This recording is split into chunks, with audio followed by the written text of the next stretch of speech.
Hello friends, for today's video I want to do a new installment in the good, the bad, and the smutty. The idea behind this video series is that I primarily read fantasy works, and I have tried to make a goal for myself over the last few years to branch out and try books from other genres for a number of different reasons.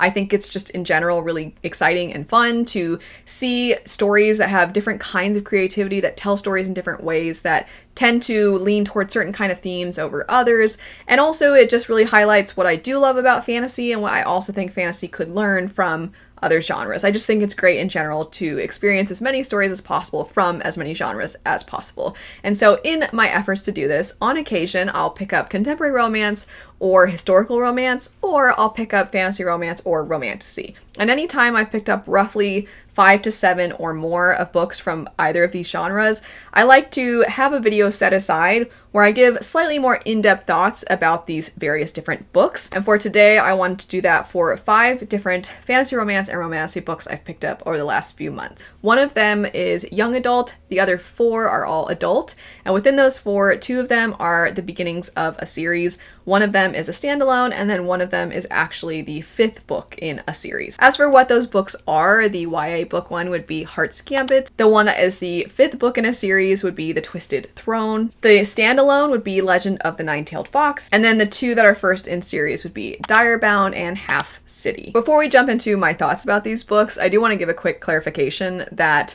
I know that for myself and others as well, we do actually mean something different when we say romantasy versus when we say fantasy romance, but for the sake of this video, I might be using those terms interchangeably.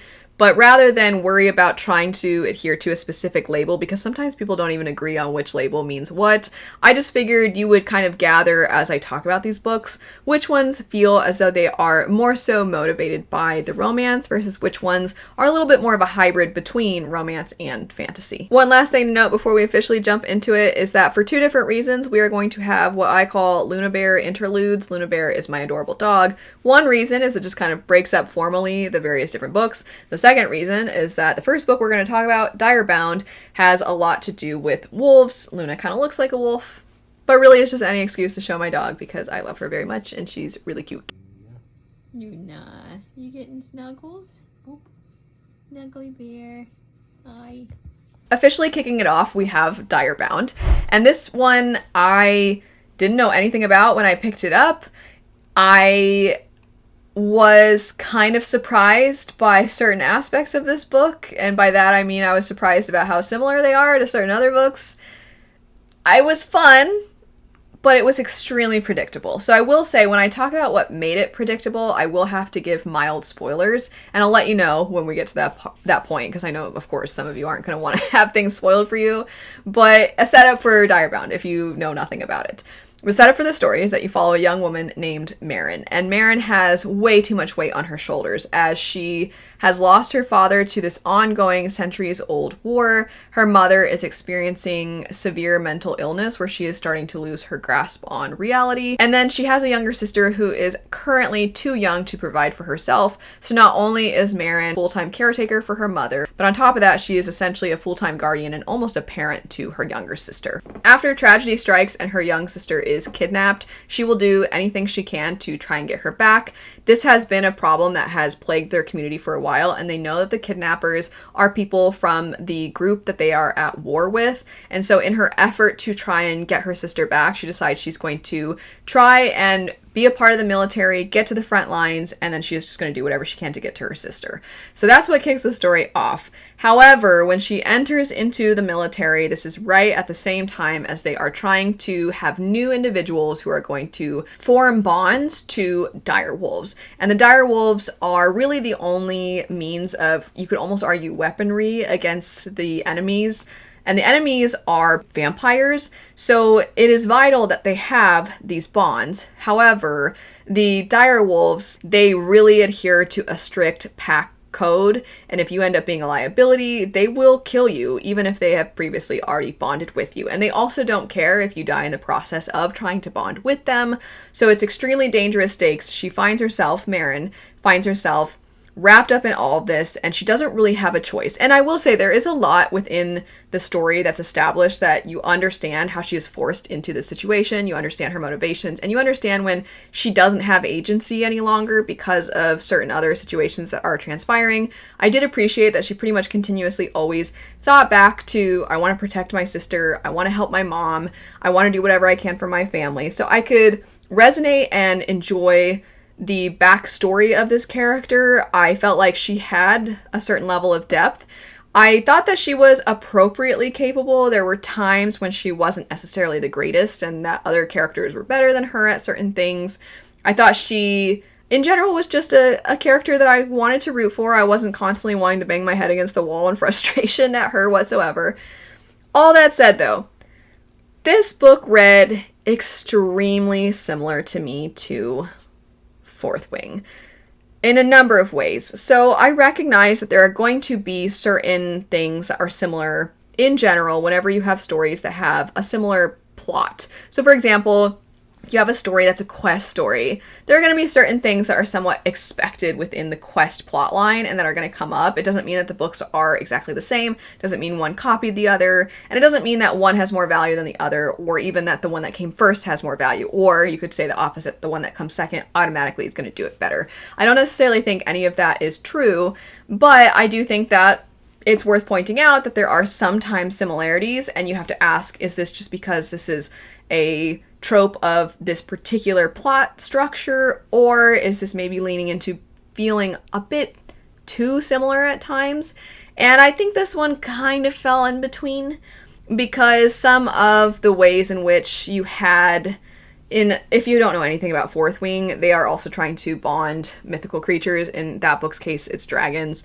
And there are similar things where the dragons have really deadly ways of establishing their bonds with them, and they are forced to go through kind of sometimes ridiculous trials. I did feel like this book tried to add a distinction where it was like, hey, by the way, all of you who are trying to establish bonds with the direwolves, you're not allowed to go after each other in your downtime.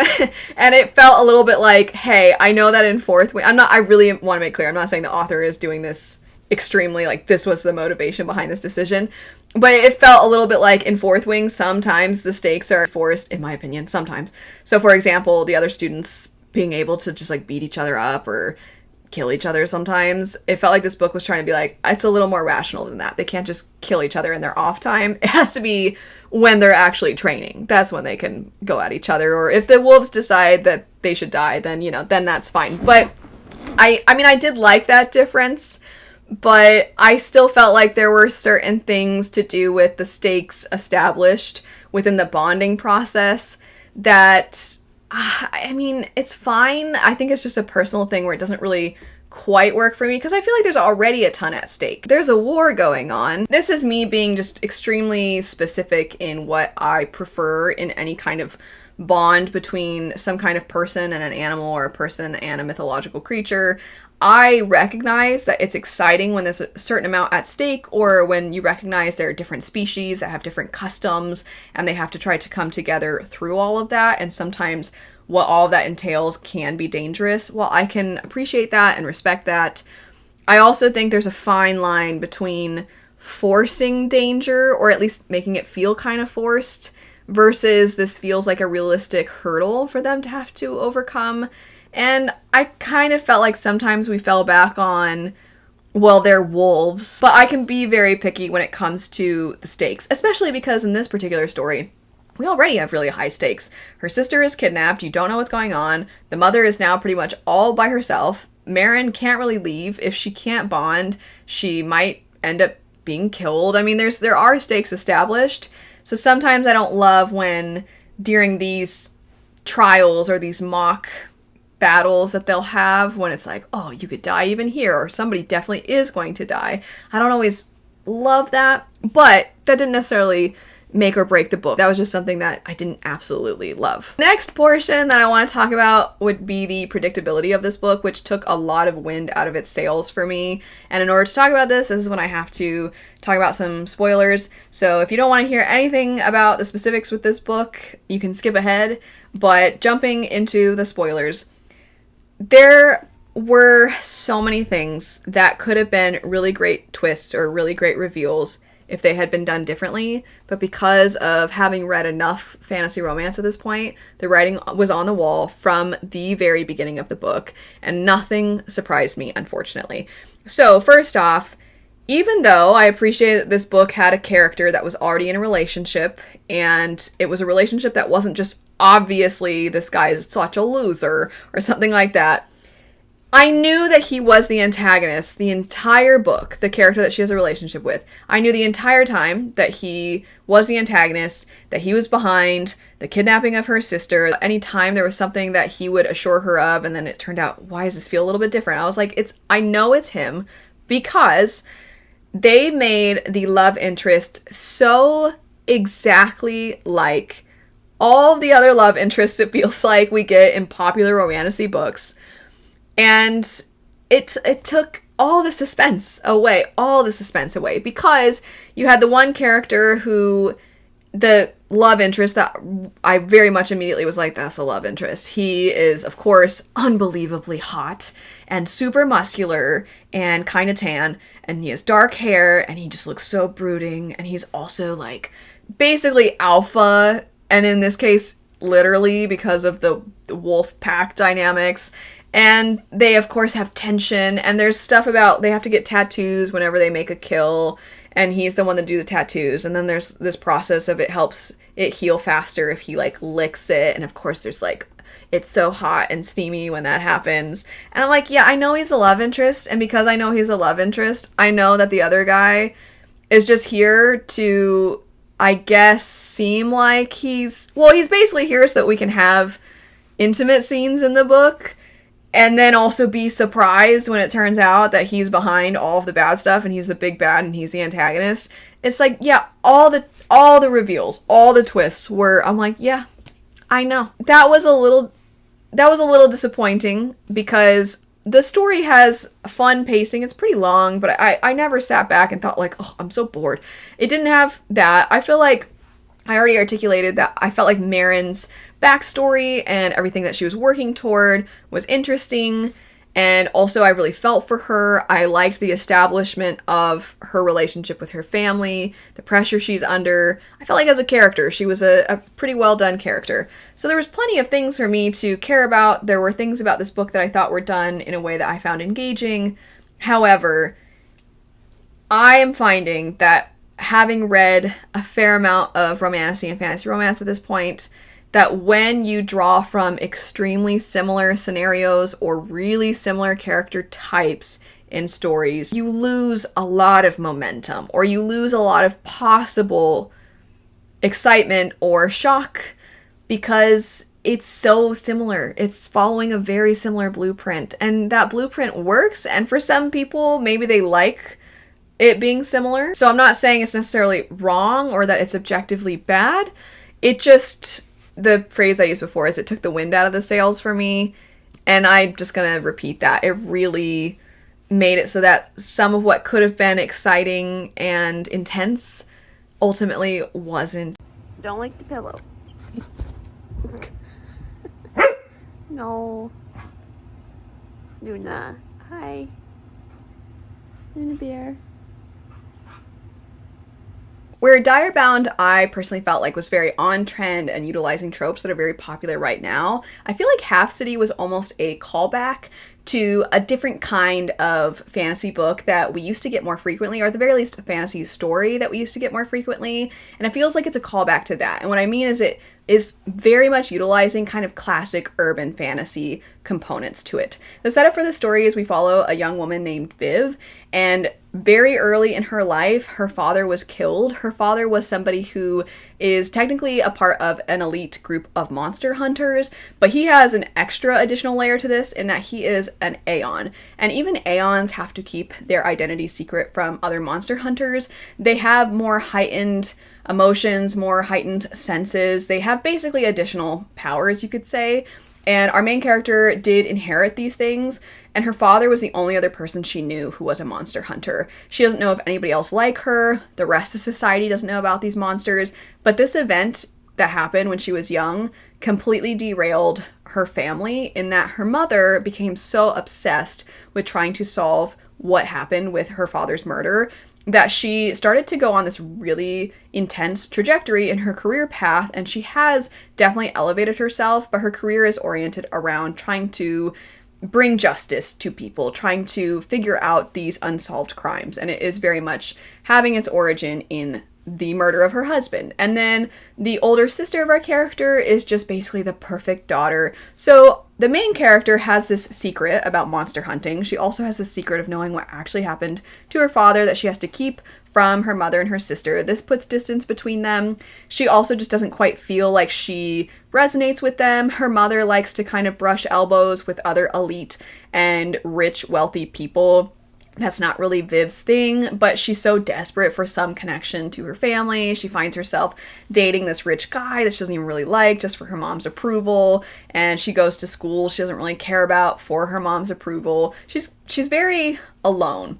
And she's just trying to get by. She's trying to save people when she can from monsters by hunting them. And one day she's approached by the very kind of monster she would typically fight, a very powerful demon. And she is informed by this individual that there's actually a magic school, a monster hunter school, where she can go if she wants to hone her skills, meet other people like her, and also learn the ins and outs of fighting monsters. And also, it turns out that her father likely went to this school, so maybe she can find out not only more about him, but maybe she can find out more about who was responsible for killing him. And this individual who approached her, he is actually one of the supposed good guys. He is a demon who has gone to her side, their side, and he is aiming to also help them in the good fight, you could say. This had all the makings of kind of, like I said, the classic urban fantasy story where you have the secret different society that's right there in front of everyone. And you have the nightclubs where some of the people are actually vampires or some of the people are actually werewolves. And you have a lot of those kinds of things built in. You have the magic school. There's an edginess to the story. There's an edginess to the main character. Some people have compared this to Buffy the Vampire Slayer or Vampire Academy, those types of stories. And so if you like that level of kind of classic dark camp, I'll call it, then this could very well fit your tastes. I thought it was entertaining. I also felt like I understood a lot of our main character's motivations, similar to what I was saying about Marin from Direbound. I did find her, though, at times, Viv, very frustrating. There is an explanation to her character in that as part of being an Aeon, you have very heightened emotions and a heightened sense of basically recklessness. So there were so many times that she would just run off and do her own thing, and she would talk a big game and then not be able to follow through with it. And I think that while there was an explanation within the story on page about why she's like this, we have just seen this character type so many times. We see it in not just this genre, but we see it in fantasy, we see it in sci-fi, we see it in different age ranges, young adult, doesn't matter. We've just seen it so frequently. So even though there were reasons for it, she was still kind of frustrating. However, she did, I think, learn throughout the story. I think she had growth throughout the story. Her friends, who, by the way, the side characters had a ton of personality, which I really liked. I do feel like her friends kind of called her out on it, and she was definitely growing over the course of the story.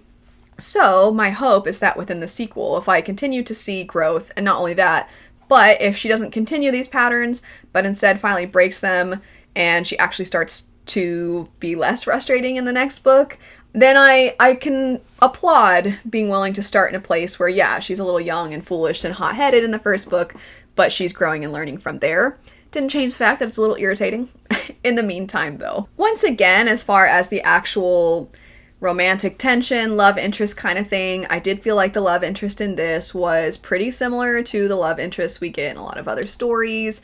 So that part didn't necessarily feel particularly unique, and I wouldn't mind if maybe sometimes the pairings within fantasy romance stories looked a little different. They do start to look really similar, and I do want to take a second to acknowledge that this is not always on authors. I think right now I'm actually reading the new, it's technically Evelyn Clark, so as a fantasy person, a lot of you I'm sure are very aware of V. Schwab, and she has recently co-written a book with another author, and this particular book goes into a lot of genre snobbery, the misunderstandings about the industry, all the issues within the industry, and it's kind of like a Knives Out feel. And I'll explain how this is relevant to right now. In that story, they talk about there's a character who's a young adult writer. And in talking about the frustrations with publishing, she talks about how publishing promises you all these things, and they tell you you're the next big fill in the blank, whether it's fantasy romance author or romance author or fantasy author, whatever it is, your story is the next big thing. And then, and this is a known thing that authors have spoken on, what will happen is that an author's book will be bought by a publisher. They will simultaneously buy other books that feel similar, because they know that one of them will stick. They just throw whatever at the wall, and even though these books maybe have similar plots, or maybe these books have similar blueprints, they will get a lot of books that feel similar all at once, and then they will put all of those out, and then they'll turn around and they kind of put the blame on the author for not standing out in an oversaturated industry that they caused. And I do want to acknowledge for both of these books, Direbound and Half City, that while both of them do have a lot of things that feel similar to things we've seen before, it doesn't change the fact that we do see this sort of thing happen oftentimes as a result of some of the practices that publishing implements. So I do want to see more uniqueness in stories sometimes. I do want to see different tropes and trends utilized, but sometimes the way it gets flooded all at once is intentional on the publisher's end, not necessarily intentional on the author's end. So when we look as readers at the current landscape, we sometimes forget about the amount of time, and we have it in our heads. We just look at when this one book came out and then when this other book came out, and we're like, this is the same as this. And I want to be clear, when I was talking about the similarities between Direbound and Fourth Wing, or even Half City and other urban fantasy stories, I am not trying to imply that the authors in any way were like, I see that, and then they, within a couple weeks, just wrote a similar story and then just got it sold to a publisher, and then the publisher just put it out and it's exactly the same and it's a complete copy. That's not the process whatsoever, and I don't want to imply that that's what the process is. I just still, as a reader, do want to see publishing take chances on other kinds of stories, and for publishing to not put authors in these positions. It is ultimately still important, though, to talk about what you would like to see, and also who is responsible for what you are currently seeing. I think it's important to acknowledge both of those things. So both these stories were fun. Both of these stories were action-packed, entertaining, well-paced, and I do feel like they had characters that had understandable motivations behind why they acted the way they acted. Are they reinventing the wheel? Not necessarily. I still thought they were fun. I still thought they were entertaining. I probably will continue with both of these series. I am kind of curious to see what directions the authors go, and I hope that in books 2 for both of these series, they do have the opportunity to kind of really put their foot down and establish their own worlds, their own characters, the plot lines. I hope they have an opportunity to stand out in the ways that really represent their authorial voices and the visions that they have for their stories. Good night, Luna. We love you. Thanks for standing guard, standing watch. You're a sweetie pie.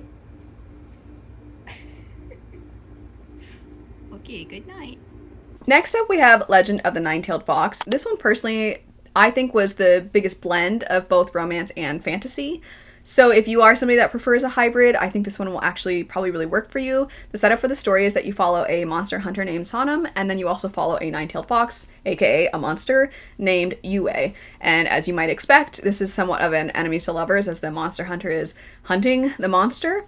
And then when she is being punished for the killing of certain people, she is being sent into the pits of hell, but something happens during this moment that launches not only Sonam, but some of his bodyguards as well. So now you have this quartet of characters who are trying to ascend the various levels of hell and escape. And each of the levels has almost like their own trial. Within each of these trials, you are seeing personal character development, you're understanding the characters a little bit better, and also you are seeing the growth of their relationships with one another. I think something that this book did differently than what I typically see with enemies to lovers is that There's a few different ways in which enemies to lovers can be done. I want to acknowledge sometimes that label is applied and they're not even enemies to lovers ever.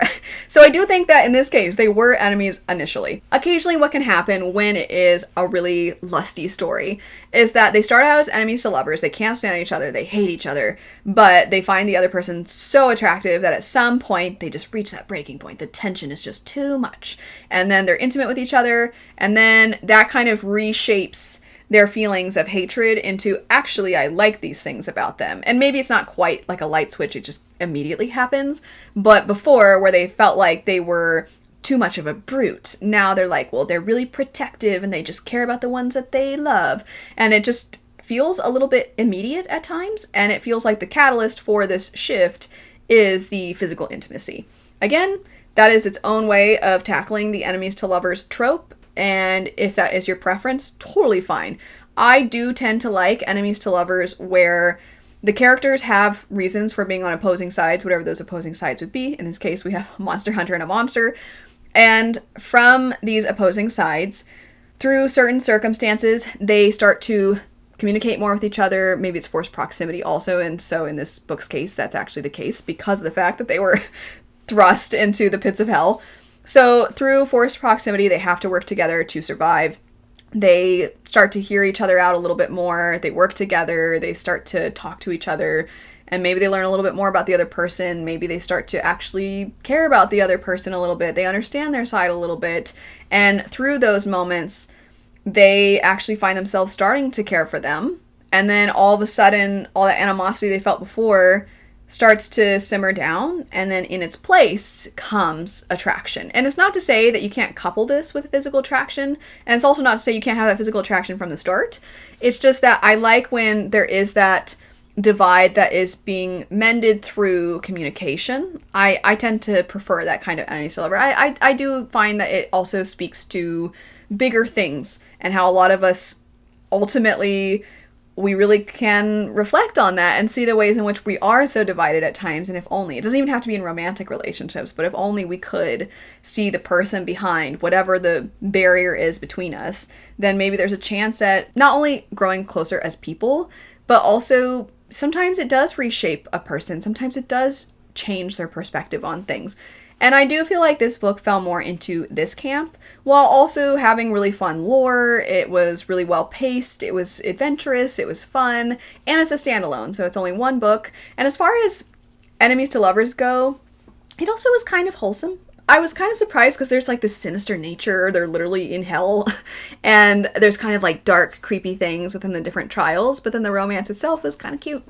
And I liked the mix, and I think it's a little bit underhyped. I feel more people probably would enjoy this one if they gave it a go. Are you ready, Luna? After that, we have our one YA book on this list, and that would be Heart's Gambit. This particular story follows two main characters, Emma and Malcolm, and these two individuals come from rival families, whose families have been pitted against each other ever since there was a curse placed on their ancestors, and this curse was cast upon them by a witch who now feeds off of the violence that this curse has placed upon them. The way the curse works is essentially every generation, somebody from each of the families is marked, and then those people are compelled to try and kill each other, and there will only be one of them left standing. If they try to fight the curse, if they try to resist, it will rope other family members into this, and the more family members that are roped into this, the more family members will die. So you really don't want to resist too much. It seems as though the only answer to this is to just try to be the last one standing between you and the other person who has been marked. However, Emma and Malcolm not only are tired of this, they're tired of seeing their families torn apart by this, but they recognize that they are not each other's true enemies. The enemy is the witch that cast this curse upon them, and so they want to do everything they can, despite being the two that are marked for this generation and being forced to try and fight each other. They want to be the ones to break this curse once and for all. I did like the general setup. I felt like this one had a really engaging and emotional opening. I also really like the aesthetic of it all and the descriptions. It was compared to, in its release, to Stephanie Garber's work. So if you like Stephanie Garber's descriptions, I do recognize the parallels. I think that they were drawing from here. And also there's a time component to this because they are time travelers, and so they go back, and sometimes in trying to solve the mystery of this curse, they are able to speak to their ancestors, and it also illuminates in these ways generational trauma also, and how certain groups are forced against each other, or at least they are led to believe that others are their enemies, and then those in power are actually the problem. And so in that way, it was kind of meta. I liked the themes, and I liked the general setup. I did feel like the actual structure of the plot and the pacing, this is where this one didn't quite work for me. Where it leaves off, it does seem like it's going to have a sequel. I won't be continuing on with this series. However, I am very interested to see what this author writes next.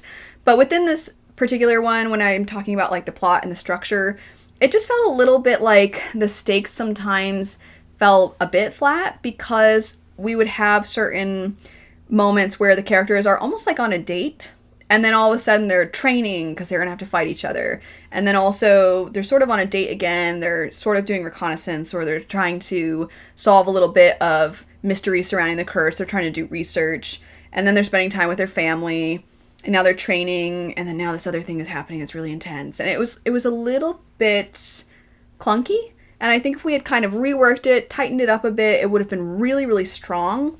And I do feel like I've had many, many, many videos at this point about editing in publishing, and how I definitely think a lot of books could benefit from having just a few more rounds, and publishing taking the time to really polish everything. And I think that would serve the authors really well, which is why I say I would love to read something else by this author. I just feel that this book, publishing probably could have put a little bit more time into tightening things up. However, that's just for my personal tastes.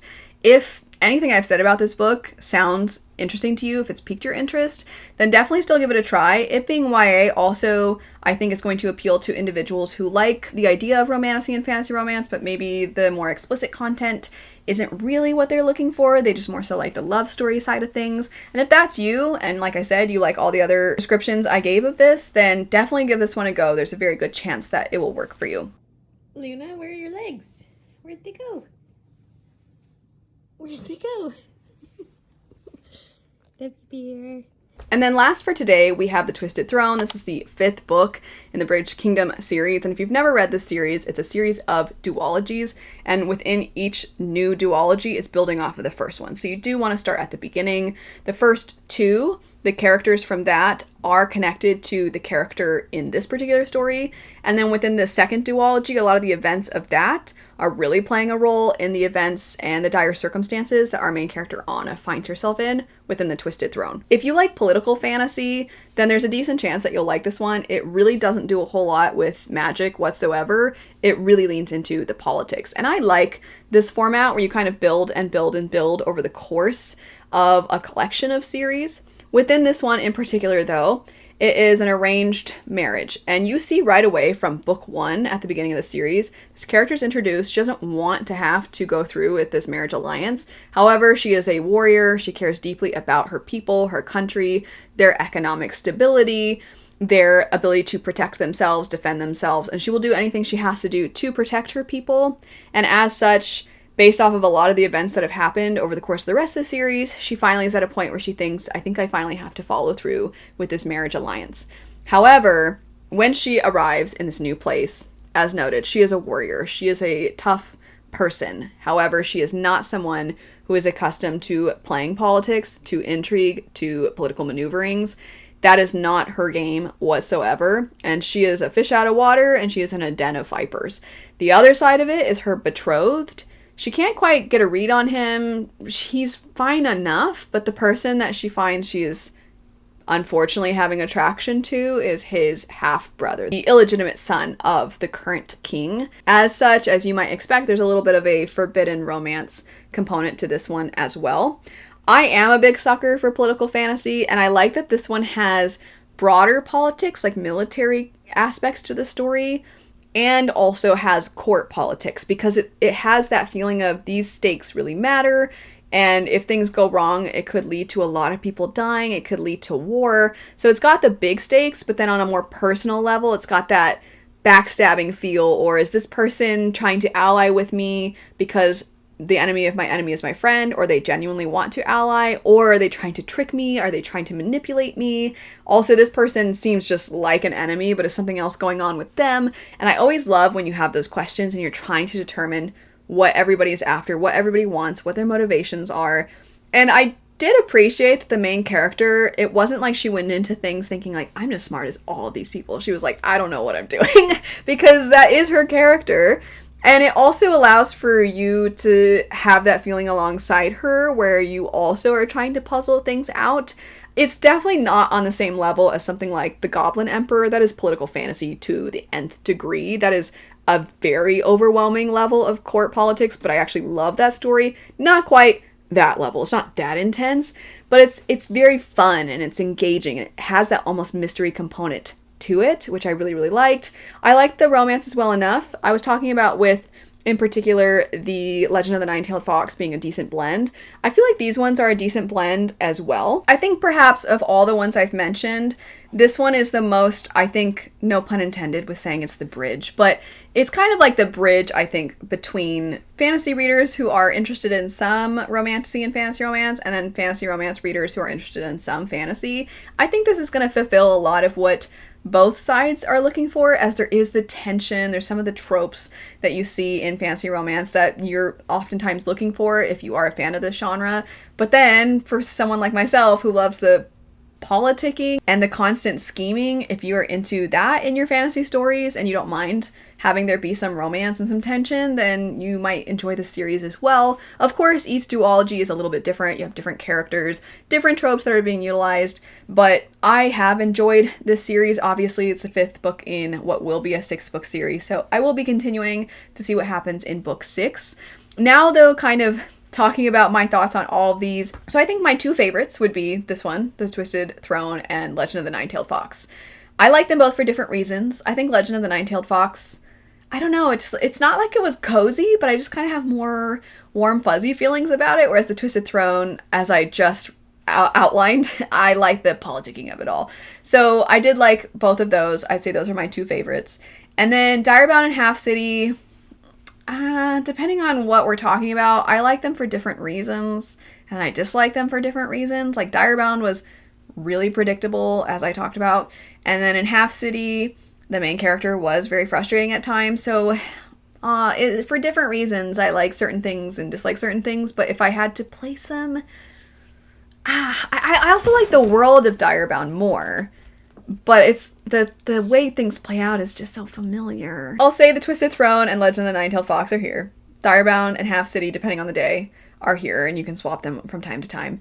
And then, as noted, Heart's Gambit didn't quite work for me. I do think something else by this author, though, would probably rank higher in this. Before we wrap everything up, I do want to acknowledge one thing that I would love your feedback on if you're willing to share.